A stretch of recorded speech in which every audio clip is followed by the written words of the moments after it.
Sa araw na ito, maririnig ninyo ang kasaysayan ng isang lalaking hindi nagtanim ng galit sa kabila ng nangyari sa kanya. Siya ay si Adolfo. Katapatan sa kapwa at sa trabaho man, ito ang itinanim sa puso at isip ko ng aking mga magulang. Kaya naman siya ko ring nilakaran.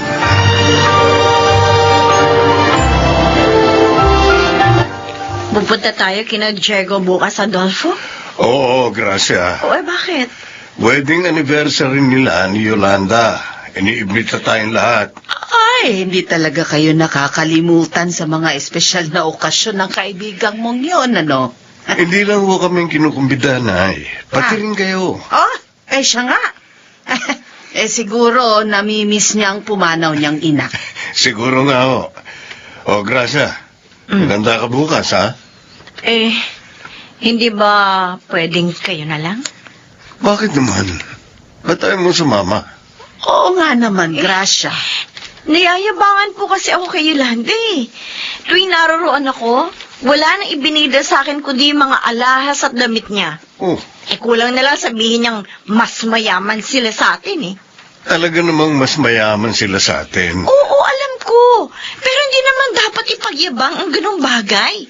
Lalo na sa iyong mga kaibigan. Hindi naman tayo nakikipagkompetensya sa kanila eh.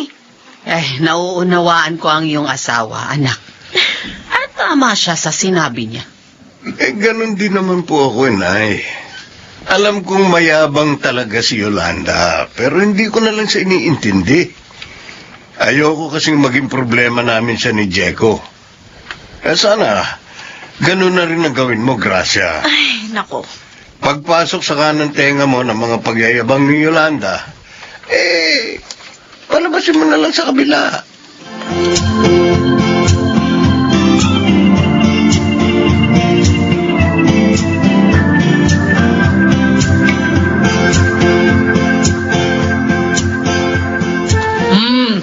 Ang sarap ng kinain natin, di ba, Nanay Aning? Gracia?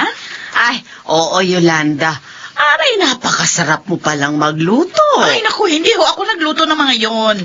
Hindi ho ako nagluluto ngayon, no? Hindi na. Bakit naman? Naku, masisira yung kamay ko, yung manicure ko. Ayoko rin mamarka ng paso, kaya ayun, kumuha ako ng tagaluto namin. Ako nagluluto para kina Adolfo. Ay, totoo yun. Totoo. Masarap ding magluto itong si Gracia. Kung ganun ang cook ninyo ang nagluto nito mga handa ninyo, Ay, Yolanda? hindi. Nagpa-cater kami. Sikat na caterer yung nag-prepare ng mga handa namin. Ang mahal nga ng charge eh. Pero okay lang. Kaya naman namin. Yabang talaga ng babaeng to. Ikaw, Gracia, magpa-cater ka na rin. Sa birthday mo. Para maging espesyal naman yung handa mo. Ibibigay ko sa iyo yung number nila, ha? Ayun nga lang. Mahal talaga ang charge nila. Ano, gusto mo? Hindi na. Salamat na lang. Kaya naman namin magluto. At saka, ayos naman sa amin kahit na simpleng handaan lang. Oo nga. Ay, naku. Alam mo ba, maganda yung may special ka ring handa. Para makapag-imbita kayo ng mga VIP. Yun. Yung mga makakatulong para magkaroon ng mas malalaking project si Adolfo. O, para naman hindi siya nagtataga sa mga pipitsuging proyekto.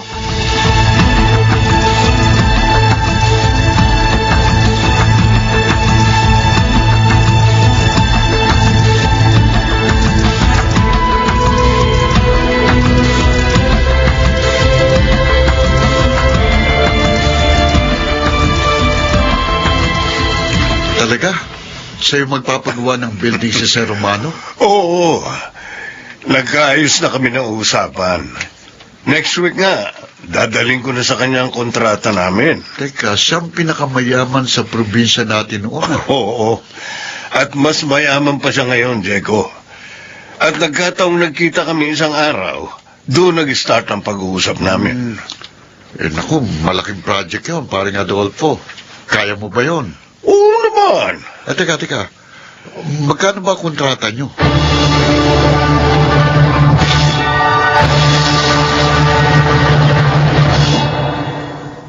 Mabuti naman at dumating ka, Engineer Adolfo. Eh, nagulat nga ho ako sa pagpapatawag niyo sa akin, Don Romano. Next week po ang usapan natin, di ba? Actually, tungkol nga doon kaya kita tinawagan. Oh. Hindi ko na itutuloy ang kontrata ngayon. Ho?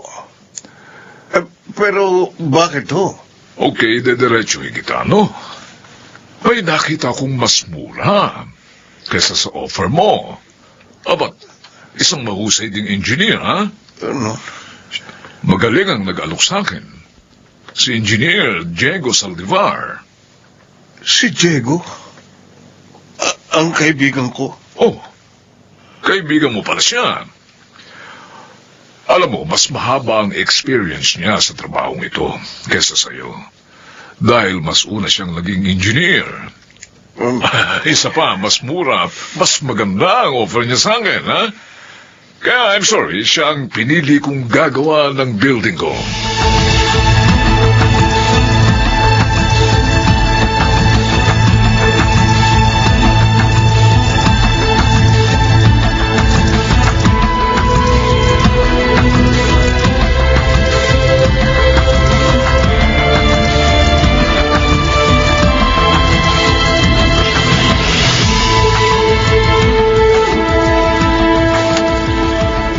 Adolfo, may problema ka ba?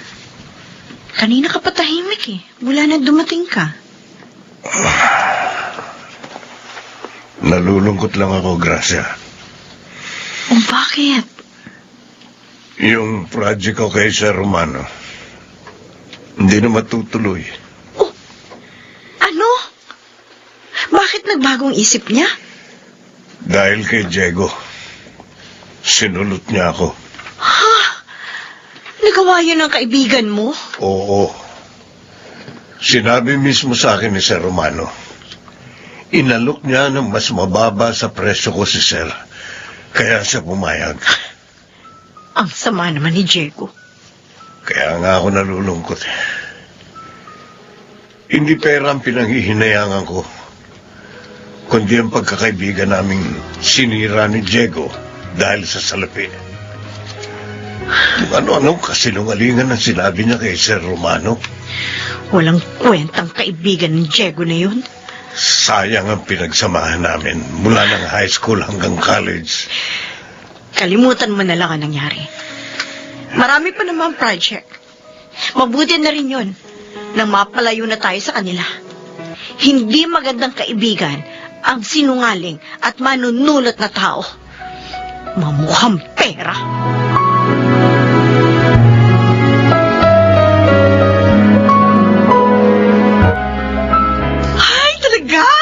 Ibig mong sabihin, Han, may bibili mo na ako ng kotse. Oo, sabi, Han. Nasa akin ang kita ko sa project na gagawin ko kay Sir Romano. Ang galing talaga ng honey ko. Ang husay mong dumiskarte. Abay, dapat lang. At yun ang wala kay Adolfo. Ang utak at diskarte sa mga kliyente. Tama ka dyan. Kaya hindi siya yumayaman eh. Kaya lang, paano kung magalit at awayin ka, Kasi sinulot mong kliyente niya. Kilala ko si Adolfo. Hindi mahilig sa awa yun. Kaya hindi ako haharapin nun.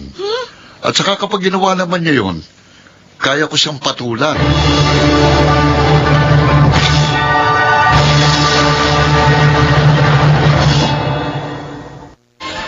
Yun ang sabi sa akin ng kaibigan ko, anak.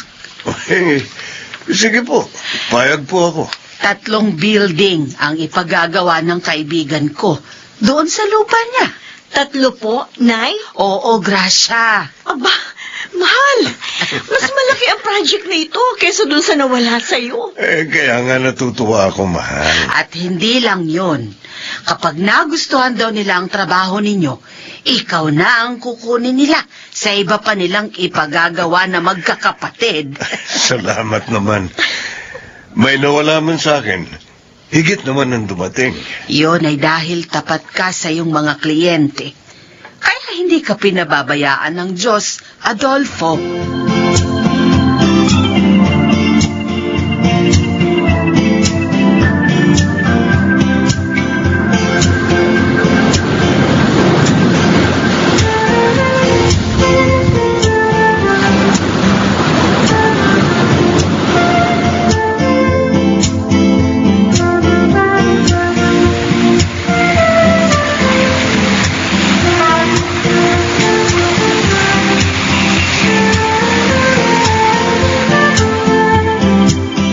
Ito na ang juice mo, Adolfo. Oh, thanks, mahal.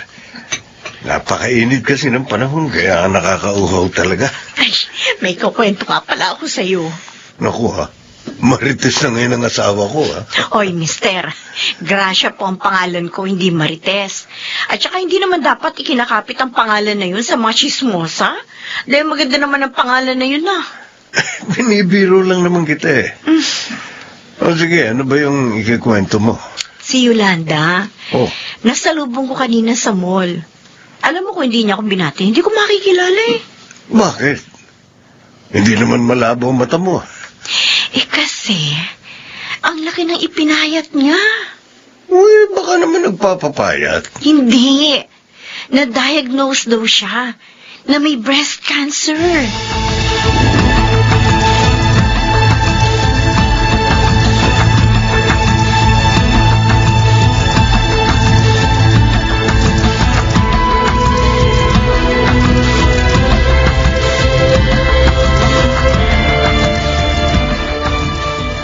Adolfo, anak.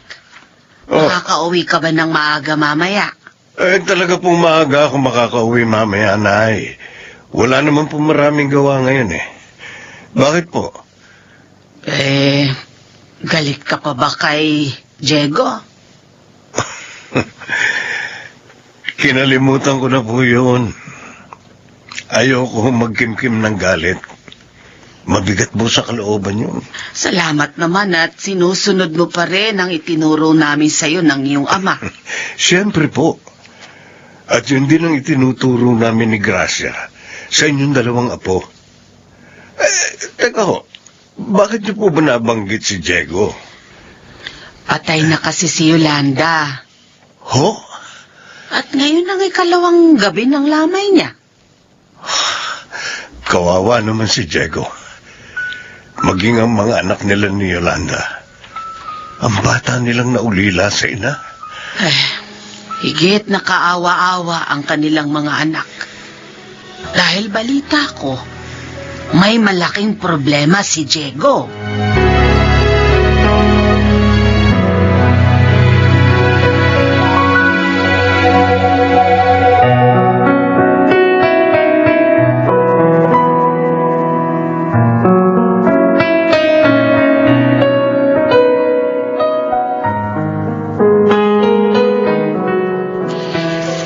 Nakikiramay ako, Diego.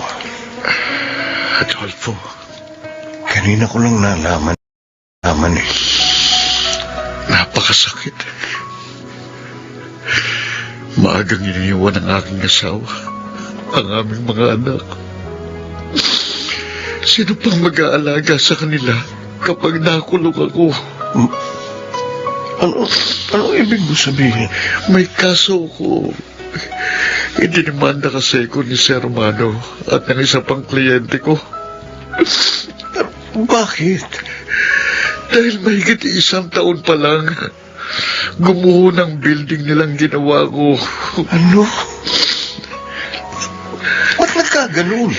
Tinipid ko sa materyales para mas kumita ako. Natupad nga ang gusto ko, pero nadimanda naman ako. Diego, Alam mo siguro, karma na sa akin ang mga pangyayaring ito dahil sinulot kita. Sinira akong pagiging magkaibigan natin.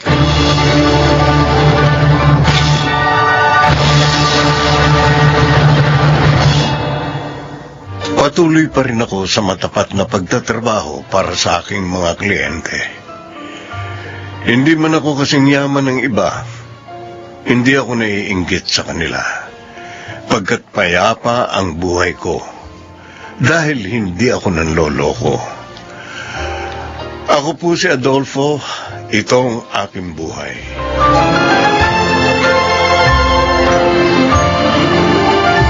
Kapahamakan ang kahahantungan ng nabubuhay sa pawang kasinungalingan. Mga nagsiganap, si Kid del Carmen Amor, Jenaline de la Cruz, Phil Cruz, Jun Ligaspi, Rosana Villegas, at Lionel Benamin sa papel na Adolfo. Naglapat ng angkop na tunog Jerry Mutia. Sa musika, Buboy Salong. Supervisyong teknikal, Eric Lucero at Bong Muyar. Creative Consultant, Phil Cruz. Production Assistant, Anching Cruz. Ito'y mula sa panulat ni Thelma Corporal Alcantara. Sa direksyon, June Martin Legaspi at Maynard Landicho Jr.